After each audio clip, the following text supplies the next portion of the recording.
Halo Bisharian semuanya, kembali dengan saya Hendrik Vincent selaku founder dan CEO dari Bishare di acara Bistalk.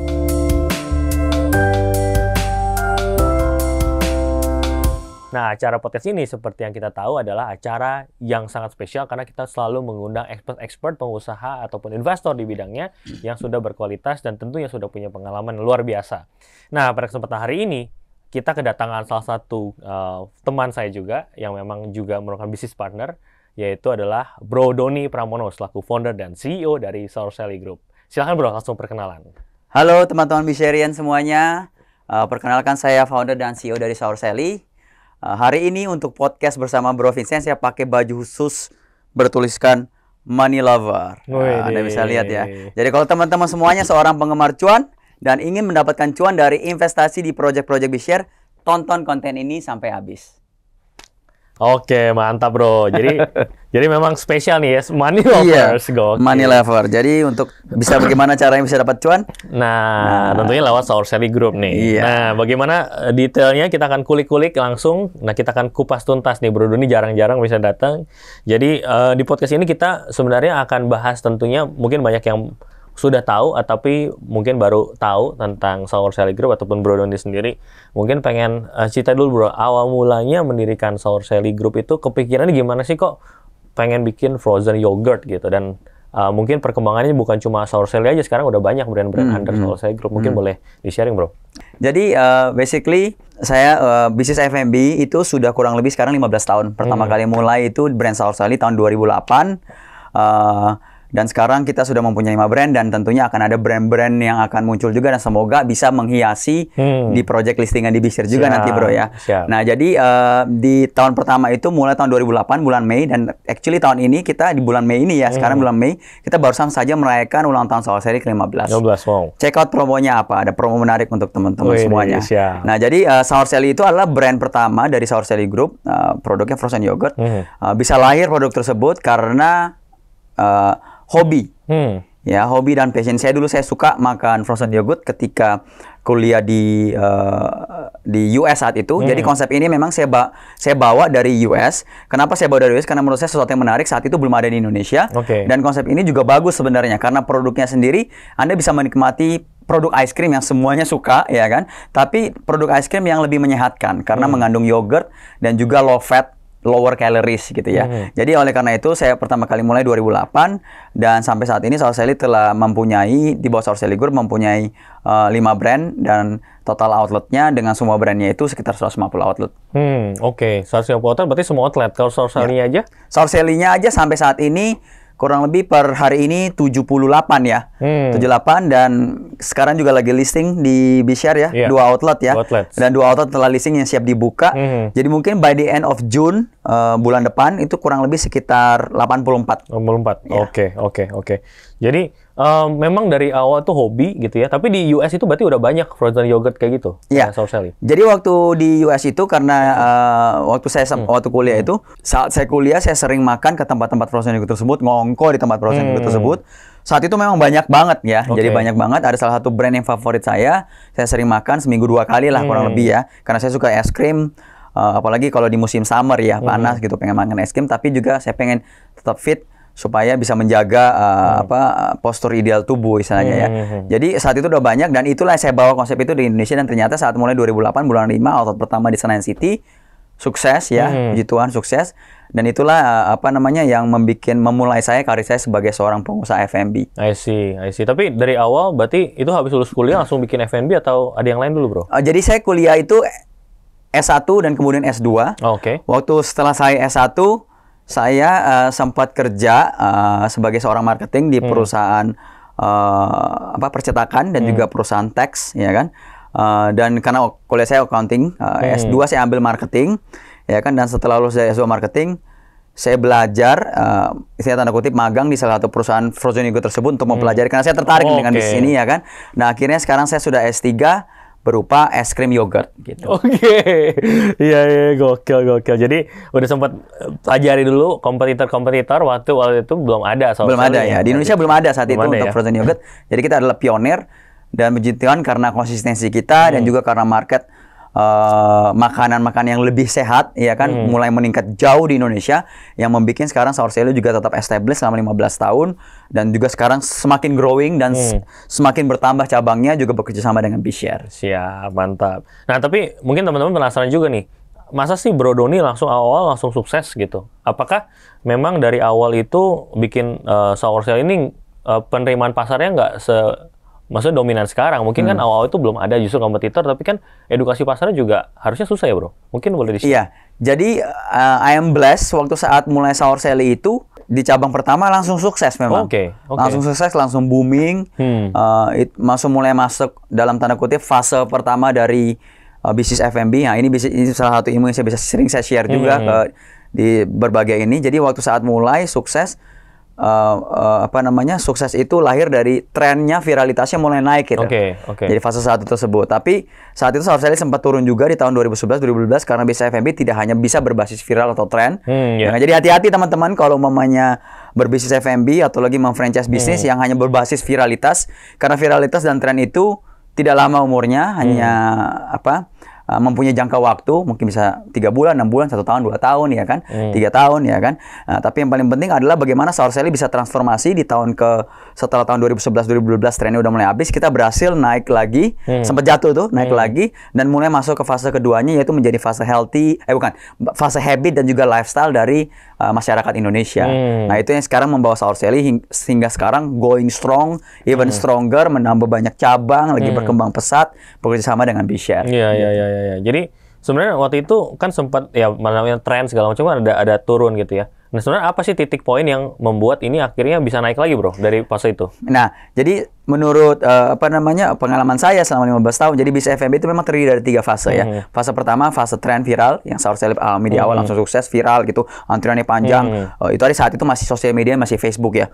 Facebook masih ramai banget orang share, itu fase pertama. Tapi itu tidak lama umurnya, semua brand akan jatuh.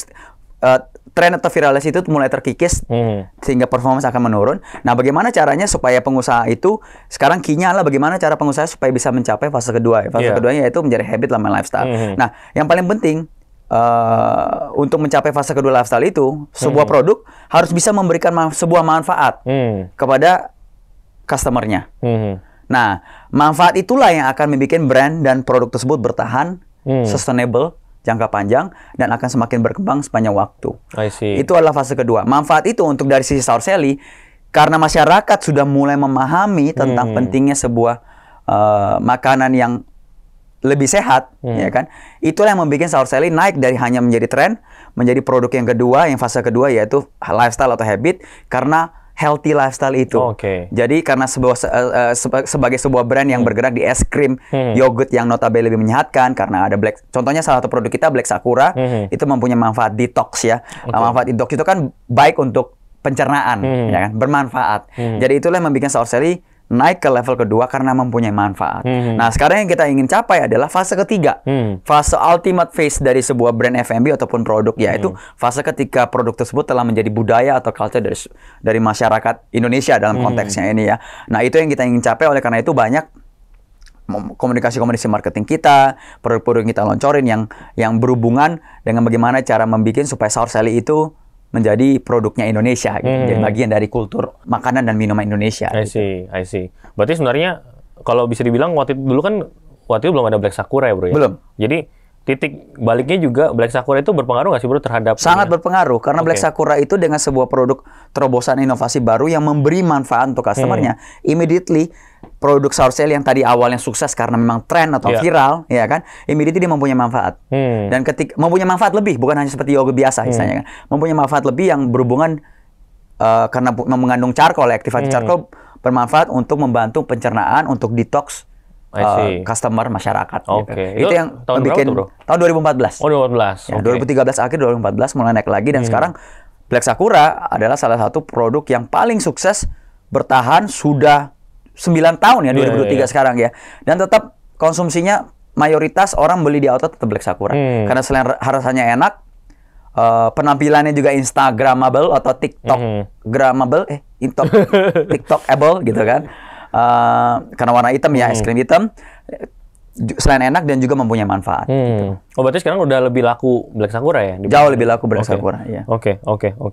Jadi kalau kita bicara Sour Sally dengan produknya segala macam, dari Bro kan memang pengalaman akuntansi segala macam, kemudian marketing.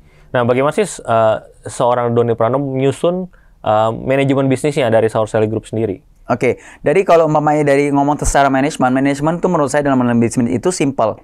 Ada 3 fondasi yang paling penting, yang semua bisnis harus menjadikannya sebagai fondasi. Pertama adalah di sisi paling kiri dari struktur organisasi. Struktur organisasi paling kiri itu harus berhubungan dengan marketing atau sales. Karena itulah ada darahnya. Marketing dan sales ada darahnya supaya darah itu bisa mensupport tubuh, ya kan. Nah, di sisi paling pertama itu adalah marketing, ya kan. Di sisi kedua atau tengah itu adalah dari sisi operations. Jadi kalau marketing kuat, hebat, viral, sales naik, tapi kalau operation nggak strong, berantakan, hanya viral sesaat, setelah itu jatuh. Operasional itu berhubungan erat dengan bagaimana cara operational outlet, pengiriman barang, kesediaan produk dan stok, supaya apa yang customer rasakan ketika dia mendengar produk yang pertama kali karena viral, tetap dia bisa rasakan bahkan sampai 15 tahun kemudian seperti Sour Sally, yang berhubungan lagi dengan apa? Sustainabilitas dan juga konsistensi. Itulah penting operasional. Dan yang paling ketiga, yang membackup marketing dan dari operation ini adalah poin ketiga. Poin ketiga itu adalah dari konteks finance, accounting. Punya sales yang bagus, marketing yang bagus, operasi yang bagus, tapi kalau finance dan accountingnya tidak bisa dijaga, perputaran uangnya sering kecolongan duit, cash flow-nya tidak terjaga dengan baik, ya kan? Tetap juga collapse juga perusahaan itu. Jadi 3 itu paling penting di luar yang lainnya ya. Ini ketika mulai itu teman-teman tuh harus memperhatikan 3 aspek tersebut. Kalau Anda punya kalau Anda mempunyai skill yang bagus di marketing, berarti Anda harus cari orang yang kuat operations dan juga kuat di finance. Kalau Anda kuat di finance, Anda harus cari orang yang pintar marketing dan juga pintar operation. Kalau Anda kuat di operation, ya kan, Anda juga harus cari orang yang kuat di marketing dan accounting. Saya sendiri karena pengalaman saya, kuliah saya, hidup saya, itu saya adalah secara edukasi ya, saya adalah S2 di Master Management Marketing. Jadi more or less saya ngerti tentang marketing. Konsep marketing seperti apa saya ngerti, ya kan? Basic marketing saya ngerti untuk menjalankan bisnis. Saya juga S1 di accounting, finance. Jadi 2 kaki dari itu saya secara sekolah, secara edukasi udah dapatkan. Nah, yang saya belum punya adalah operasional. Cara mengoperate. Oleh karena itu setelah saya lulus S2 dan saya sudah decide pengen buka Sour Sally, buka frozen yogurt, saya sempatkan waktu magang di salah satu perusahaan frozen yogurt di outlet, ya kan? Selama 4 bulan untuk supaya ngerti juga secara operasional. Dengan 3 skill itu akhirnya saya jalan, saya mulai, dan so far ini yang membawa saya sampai titik saat ini. I see. Berarti waktu itu co-founding daripada Sour Sally Group itu sendiri, Bro? Nggak ada co-founders ya? Nggak ada. Saat itu saya mulai co-founding sendiri, hire karyawan sendiri. Saat outlet pertama buka juga potong buah sendiri, dan kemudian setelah udah mulai jalan beberapa bulan mulai berkembang, akhirnya saya mengajak, saat itu ada saudara saya, ya kan, 2 saudara saya membantu, dan saudara sekarang menjadi COO ya, operasional untuk di Sour Sally, di mana saya lebih memfokus untuk lebih strategik gimana mengembangkan bisnis Sour Sally, mengembangkan bisnis brand-brand lain di bawah Sour Sally Group, jadi seperti itu. I see. Berarti memang secara fondasi udah dikuatin di awal gitu ya, kemudian running 1. Nah, tapi next-nya itu gimana, Bro? 1 kemudian langsung banyak atau gimana perjalanannya, Bro? Untuk Sour Sally sendiri. Sour Sally sendiri. Jadi setelah punya 1 cabang, jadi di 2 tahun pertama kita membuka 25 cabang. 25 cabang. 2 tahun pertama 25 cabang. Setelah 2 tahun sudah mulai kerasa trennya udah mulai jatuh tuh, ya kan, sudah mulai berkurang. Kita stop dulu development. Kita try to figure out dulu gimana cara mengembalikan, atau saat itu saya belum ngerti bahwa ada fase 1, fase 2, fase 3. Tapi sekarang setelah looking back, kan saya ngerti, ya kan. Akhirnya sudah mulai naik lagi ke fase kedua, baru mulai growing lagi tuh dari 25 outlet menjadi 44, 45. Setelah pandemi, setelah pandemi justru growth kita semakin banyak ini. Setelah pandemi ini health and awareness juga naik, konsumsi udah mulai naik lagi untuk produk-produk yang tanda kutip notabene lebih sehat, akhirnya mulai growing lagi, sekarang udah mencapai hampir 80 cabang. Wow, oke. Ya. Tapi awal itu on store dulu sendiri atau udah langsung kemitraan, Bro? Kita mulai kemitraan itu di tahun 2012. Oh, 2012. Ya, 2012-2013. Berarti 4 tahun itu on store semua tuh? Iya, on store dulu, pelajari dulu, mengerti dulu bagaimana secara operasionalnya, kita kuatin dulu manajemennya, dan akhirnya, karena ini penting juga ya, untuk teman-teman sebagai franchisee, ketika Anda memfranchise sebuah brand, jangan hanya lihat dari produknya, jangan hanya lihat dari viralitasnya, tapi juga perhatikan manajemennya itu sudah strong belum? Sudah bisa support Anda belum sebagai seorang franchisee gitu. Jadi itu penting banget karena banyak juga jangan sampai hit and run. Iya, gitu benar. Hit and run itu yang paling berbahaya gitu. Benar-benar. Jadi fondasi udah kuat, SOP udah ada lengkap, baru kita jalan. Franchise. Dan SOP pun terus berevolusi ya. Jadi harus penting juga cari sebuah franchisor yang memang sudah pengalaman di bisnis itu dan memang fokus di bisnis itu udah lama gitu. Jangan sampai hit and run doang. Tarik franchise video doang di awal, tapi ketika mengalami hambatan, problem, ya kan, ditinggal gitu. Iya, benar. Jadi enaknya udah ada suksesnya tinggal diikutin lah sama si franchisee sebenarnya gitu. Nah, tapi kan gue dengar juga memang dari Sour Sally setelah sukses itu kan Bro juga nggak stop hanya di Sour Sally. Lanjut ada di Gulu-Gulu gitu ya. Vika Coffee yang ada di sini juga teman-teman. Nah ini apakah founding sendiri atau gimana bro? Semua brand yang ada di Sour Sally Group sekarang founding. Ya, semua founding. Nah di dalam Sour Sally Group sendiri ekspansi ke depannya yang kita akan lakukan adalah dari sisi Sour Sally-nya sebagai brand yang sudah established 15 tahun kita tarik kembangin karena brand awareness sudah tinggi ya. Kita kalau ngomong 15 tahun tuh lama ya. 15 tahun lalu itu kalau kita pertama kali saya mulai Sour Sally, HP yang saya pakai itu masih BlackBerry. BlackBerry 33 bukan itu Nokia 3310 ya. BlackBerry. Dalam perjalanan waktu sukses Sour Sally saat itu juga banyak suksesnya juga banyak brand-brand lain yang sukses. Bahkan sosial media saat itu masih pakai ini Path. Ya kan? Sempat Path jatuh turun ya kan berganti jadi Line juga turun sekarang tapi Sour Sally tetap di sini. So 15 years is a long time ya kan. Nah 15 years is a long time itu yang membantu kita supaya dalam tanda kutip kalau umpamanya produk steak nih ya kan itu termarinasi semakin sedap gitu misalnya kan. Nah oleh karena itu karena brandnya sudah kuat 15 tahun sekarang kita pengen tarik brandnya. Jadi ada beberapa project ke depannya kita akan launching, contohnya Sour Sally itu kan sekarang konsepnya berupa booth kecil ya kan, take away ya kan, berada di mall-mall ya kan. Sekarang kita karena trennya market retail itu semakin keluar dari mall, experience outdoor cafe semakin naik ya hegemoninya kan ya, demand-nya kan. Sekarang kita teman-teman kita pergi itu kan pengennya ke tempat-tempat yang outdoor, semi-semi healing, semi-semi jadi kayak tempat wisata gitu kan. Jadi kita akan bangun namanya Sour Sally Greenhouse. Kita akan undang juga investor B-share untuk menjadi bagian dari project pertama setelah 15 tahun. Namanya Sour Sally Greenhouse. Ditunggu nih bro. Di Jakarta ya kan. Dari tempat-tempat healing tersebut, lokasi 400 meteran. Kita bikin experience outdoor cafe yang sangat baik. Dan juga punya produk-produk inovasi yang baru yang ada angle tentang sehatnya. Tapi tidak tentu kita selalu bilang delicious doesn't have to be sinful. Dalam arti meskipun ada angle sehat, tetap produk secara rasa juga oke dan enak gitu. Karena bagaimanapun taste is number one, ya kan. Nah itu kita akan launching. Setelah itu Sour Sally juga akan mempunyai. Sekarang kita lagi berusaha daftarin BPOM, lagi proses produk FMCG-nya Sour Sally, ya kan, bentuk pint sehingga orang bisa menikmati Sour Sally bukan hanya di outlet, hanya di mall, tapi dia bisa beli juga untuk taruh di kulkas bawa pulang. Gitu. Hopefully juga mudah-mudahan dalam setahun ke 2 tahun ke depan ada di modern market di supermarket sehingga teman-teman bisa beli ataupun di online di marketplace gitu. Jadi itu yang kita akan kembangkan di Sour Sally. Nah Gulu-Gulu sendiri pun karena market beverage itu berevolusi ya. Sekarang kan Gulu-Gulu kan di market bubble tea, cheese tea ya. Karena sekarang udah trennya bubble tea dan cheese tea itu udah mulai menurun, kita berevolusi lagi. Kita akan launching segera turunannya Gulu-Gulu ya kan. Di mana-mana mungkin siapa tahu juga kita akan bisa listing di projectnya di B-share. Nah itu yang kita akan kembangkan ke depan. Oke. Jadi berkembang terus segala macam secara produk ya. Nah berarti kalau bro itu ada tim apa namanya yang research development sendiri juga yang produk ya bro? Ada. Jadi ada tim R&D di kantor ya kan. Dari sisi R&D dessert and drinks dan juga food and snacks. Jadi kita sudah ada 2 tim R&D yang siap mengeluarkan produk-produk baru, selalu berinovasi kayak di Sour Sally setiap 3 bulan 6 bulan sekali ada at least ada topping baru atau ada saus baru gitu, itu pasti ada. Oke. Berarti memang ada chefnya atau apa bro yang di dalam? Ada produk R&D-nya. Ada apa namanya orang yang responsible untuk handle untuk tersebut yang latar belakangnya memang untuk mengkreasikan produk-produk baru. I see. Nah itu mungkin salah satu kunci juga ya bro untuk bisa sustainable ya. Karena produk bagaimanapun juga orang akan bosen, orang akan cari sesuatu yang viral-viral, tren-tren baru apalagi. Jadi kita selalu ikutin itu. Oke. Jadi salah satunya product development, manajemen gitu ya. Nah kalau kita bicara F&B, produk F&B pasti nggak lepas-lepas dari how to select the location. Karena lokasi gitu kan. Nah, gimana sih caranya, mungkin dari kesimpulan yang historical sebelumnya, oh ini lokasi ini bakal bagus nih kalau kita buka Sour Sally gitu. Nah, itu bro, lihatnya gimana, faktor-faktor apa aja yang menentukan? Ya, yang paling pertama adalah untuk Sour Sally sendiri. Sour Sally kan berlokasi di mall. Yang paling pertama kita lihat dari sisi mallnya. Apakah mallnya itu rame? Apakah mallnya itu cocok dengan market Sour Sally? Itu yang pertama. Kedua, di dalam mall tersebut juga kita tidak serta-merta ketika kita minta lokasi ke mall, ketika di offer lokasi kita tidak serta-merta pasti terima. Kita survei dulu, kita ada checklist, ada perhitungan traffic count.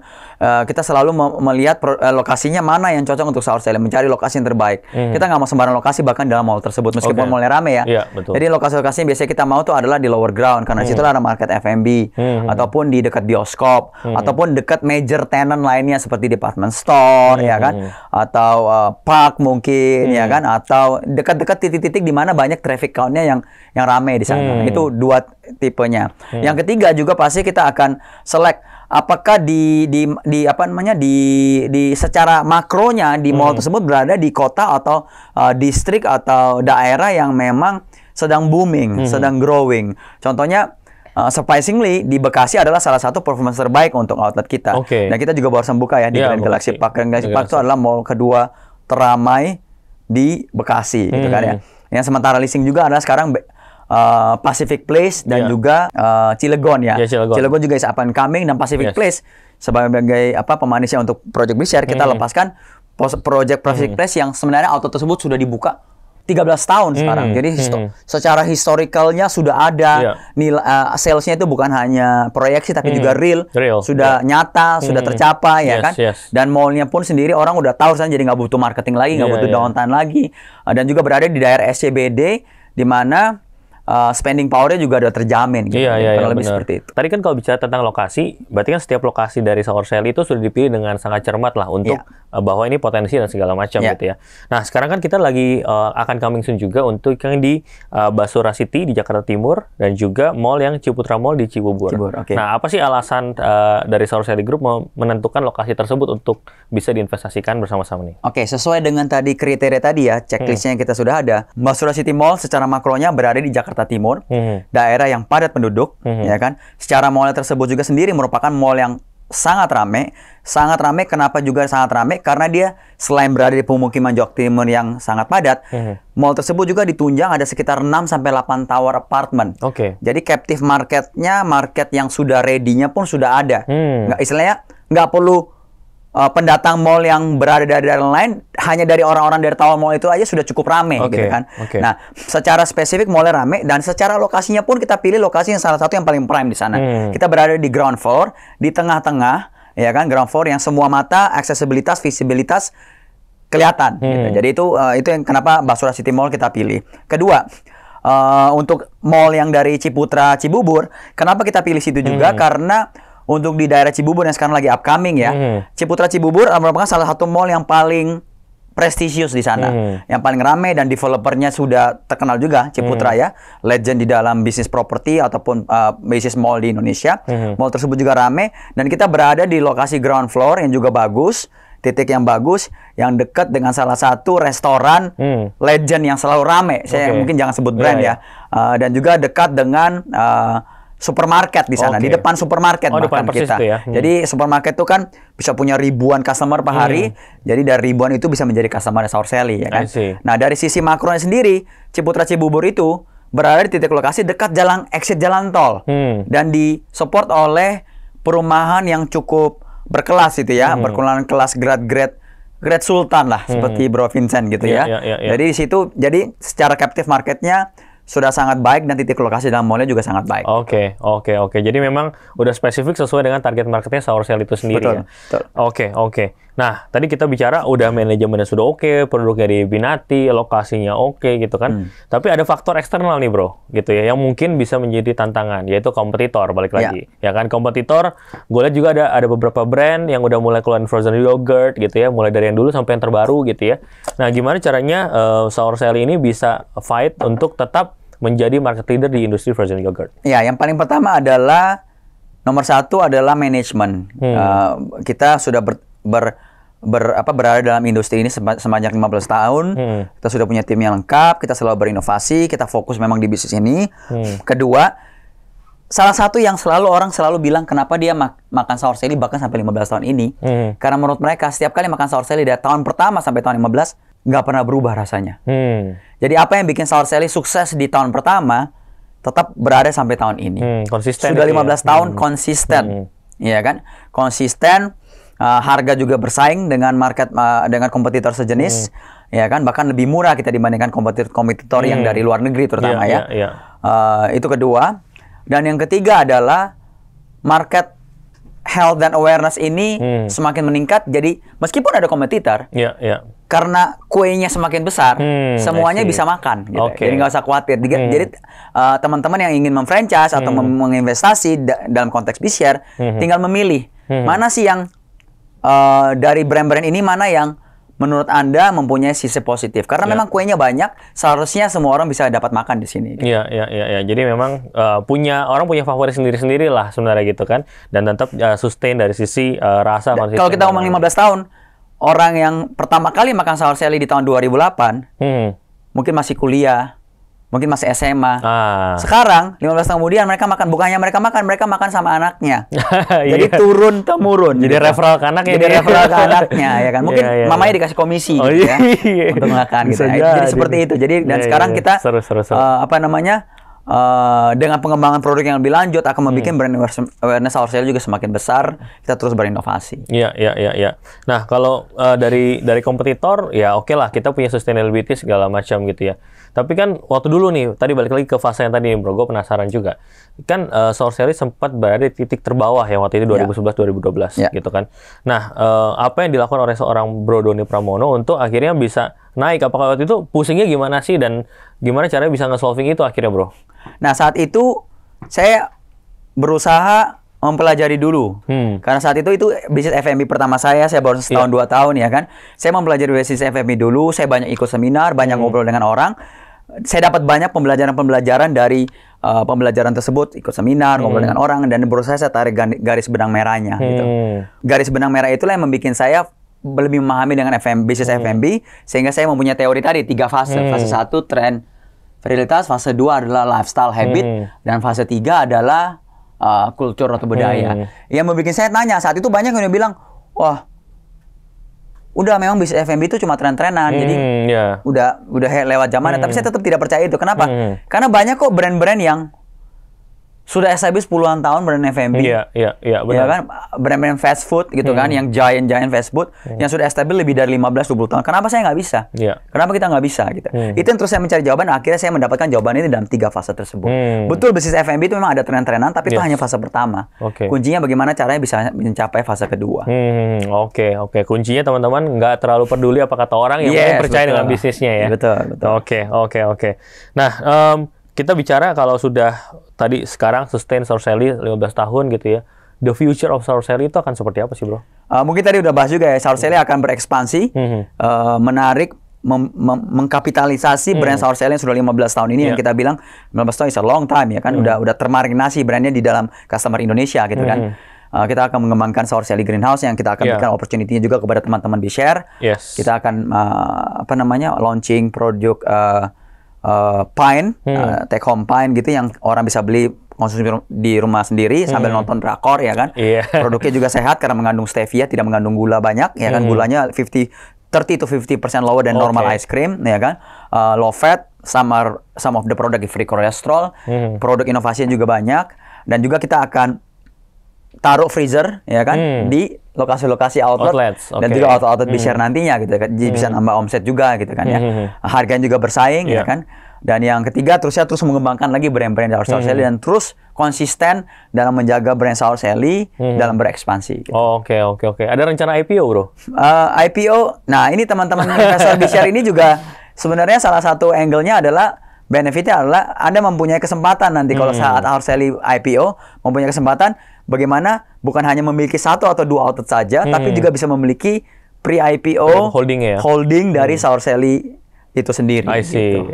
Eksklusif untuk investor yang udah pasti loyal. Kita akan offer dulu kepada sekarang berapa? 5.700 investor kurang lebih ya untuk di Saur Sally ya. Itu akan menjadi pre-launchingnya kepada investor-investor B-share dulu. Oke. Jadi banyak benefit lah ya untuk jadi loyal customer plus loyal investor juga. Di sebagai investor pun bisa jadi customer. Bahkan ada promo khusus kan untuk investor, dapat diskon khusus untuk pengumpulan poin juga untuk investor B-share. Benar. Kita udah collab juga teman-teman yang mungkin yang udah belum familiar, kita udah ada namanya loyalty program bro, yang kita memang udah tempatkan di seluruh outlet Saur Sally juga. Jadi setiap kali investor itu nyobain produknya dan segala macam, itu akan terhitung sebagai poin yang bisa digunakan untuk investasi lagi, tukar voucher dan lain segala macam. Nah, nah terakhir nih bro, untuk teman-teman yang mungkin udah ada yang langganan invest di Saur Sally, mungkin ada juga yang baru bro, yang tertarik kemarin udah banyak buka gitu ya. Kenapa alasannya mereka harus investasi dan percaya untuk join di Saur Sally Group? Yang pertama, secara manajemen kami sudah Saur Sally itu sudah experience, kembali lagi saya ngomongnya seperti tadi ya. Sudah experience 19 tahun kita fokus di bisnis ini. Dari sisi manajemen udah oke, dari sisi kedua dari sisi brand juga sudah 15 tahun, ya kan? Dari sisi industrinya sendiri, ya kan? Industrinya juga growing ya, industri makanan sehat, health and wellness itu growing banget terutama setelah pandemi. Yang ketiga, secara bisnis, ya kan? Secara investasi nih, kan pilihannya gua investasi di Saur Sally B-share atau gua taruh duit di deposito atau di sukuk atau mungkin di corporate bonds, FR gitu kan ya. Nah, kalau di deposito dapatnya kurang lebih berapa? 4%. FR mungkin 7-8%. Project sukuk di B-share lainnya, saya nggak bilang itu jelek, tapi ada rate-nya ya, kurang lebih dapat 3-4% untuk setiap 6 bulan mungkin ya gitu ya. Nah, tapi kalau main di Saur Sally ini secara konsisten dari 16 outlet yang sudah listing di B-share, kita bisa perform yield return-nya kurang lebih 21-35% per tahun. Yang dimana artinya sudah jauh di atas produk-produk investment lainnya tadi, ya kan? Dan juga inilah kesempatannya juga bisa memiliki franchise Saur Sally hanya dengan modal seminim 1 juta rupiah saja. Tidak harus merogoh kocek sampai puluhan juta, ratusan juta, bahkan miliaran untuk bisa mempunyai outlet franchise Saur Sally. Dan ini yang paling penting, poin ketiga adalah bahwa untuk teman-teman yang punya uang duit dan pengen franchise brand F&B tapi tidak punya waktu karena Anda bekerja sebagai profesional, salah satu benefit untuk memfranchise dan berinvestasi di franchise Saur Sally B-share adalah bisnis franchise Anda menjadi autopilot karena akan di-manage oleh tim khusus, tim manajemen yang akan memanage outlet Anda. Jadi Anda tidak usah pusing-pusing dalam memanage outlet, hire karyawan, training karyawan, belajar bikin produk, ke outlet untuk manage outletnya, semua dilakukan oleh tim yang sudah siap untuk memanage outlet Anda. Jadi itu benefit yang Anda dapatkan ketika memfranchise Saur Sally di B-share. Oke, mantap, luar biasa. Jadi yang paling penting lagi satu lagi bro, money lover bisa dapat cuan. Iya, money lover bisa dapat cuan. Itu dia. Jadi thank you banget bro. Kita udah ngobrol-ngobrol dan seneng banget bisa ngobrol sama Bro Doni di sini.